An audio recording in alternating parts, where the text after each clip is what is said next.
Hello, Multiverse, and welcome to the Magic Library. I am Aliquist, the Archivist, and I'm here to present you with a new series I'm calling Mind Over Matter. Now, when Magic first came out, there was a gaming magazine called Inquest Gamer. In this, it had card prices and basic information on card games like Magic. But in each issue, there was an article called Dead Man's Hand. In this, you helped Eugene, the world's worst Magic player, accomplish some kind of goal before he died, usually the next turn. He was never able to win a game, but he just wanted to accomplish something.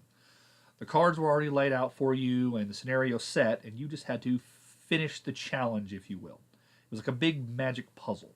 Now, I really enjoyed these, and I'd like to recreate something similar.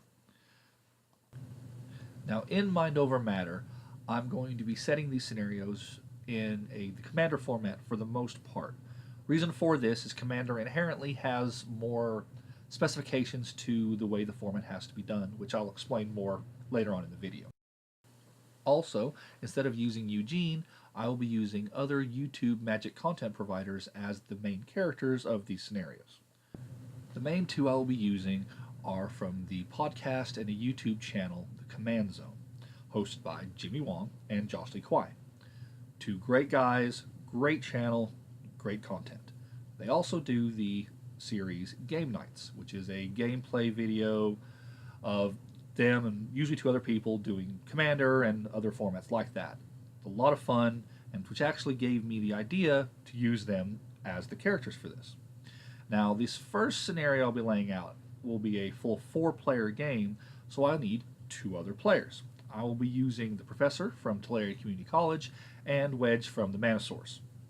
Also, 2 great channels that I thoroughly enjoy watching and I recommend to anyone. Okay, without further ado, let's get to the first challenge of Mind Over Matter. Only try to realize the truth. There is no spoon. Now, since the majority of these challenges are set in the Commander format, I feel like I should give a basic rundown on how the Commander format works as opposed to other. Now, the gameplay plays exactly the same, but there are a few key differences with Commander. For starters, you must play with an exactly 100 card deck, usually 99 in your library with your 1 Commander. Plus, the cards that make up your deck cannot be a color that is not in your Commander. And mainly, it is a singleton format, which means you are allowed 1 copy of each card instead of 4 like the other formats. Now, as color identity is concerned, normally in Magic, Samut would be considered a red-green card because there's red and green in its casting cost. But in Commander, it looks at all mana symbols on the card, including its rules text. So Samut is a red, green, and white Commander.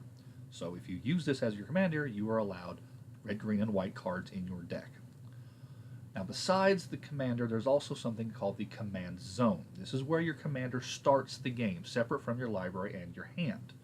Now, you can cast it from the Command Zone as if it were in your hand at any point in time, which you normally could. You pay its casting cost, and you put it into play. Now, if it were to leave play for any reason, bounced, sacrificed, exiled, you may choose to put it in those zones, or you can put it back into your Command Zone, where you can then recast it whenever you have the mana. Now, the game keeps track of each time you cast your Commander. The first time, it has normal casting cost. But the second time you cast it from your Command Zone, it costs 2 additional colorless mana. So Samut would cost 7 the second time you cast it, 9 the third, and so on and so forth.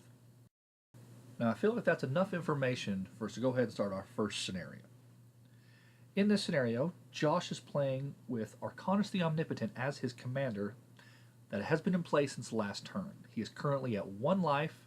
Jimmy, Wedge, and the Professor are all still at 40 life. He has no lands in play, no mana in his mana pool, and 1 card in his hand. All players have 0 cards in their graveyards and at least 60 cards in their libraries. Josh can't cast spells this turn. Josh has 2 other permanents in play besides Arcanus.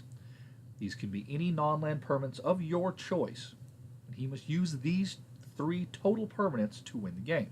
The only stipulation is that he must have 3 different card types amongst permanents he controls. It is currently Josh's 2nd main phase, and he must win before the end of his turn if he has any chance of winning this game. Can you help Josh defeat Jimmy, Wedge, and the Professor? That does it for the first challenge of Mind Over Matter. I hope you enjoyed it. I thoroughly enjoyed making it. Next Friday, I will post the solution to this challenge, and the following Friday, a brand new one. I will leave links below to everyone's channel that I talked about today. I highly recommend them. Please go check them out. Like and subscribe below if you want to, and until next time, I am Aliquist the Archivist, and remember, arrows are only one way to remove an enemy.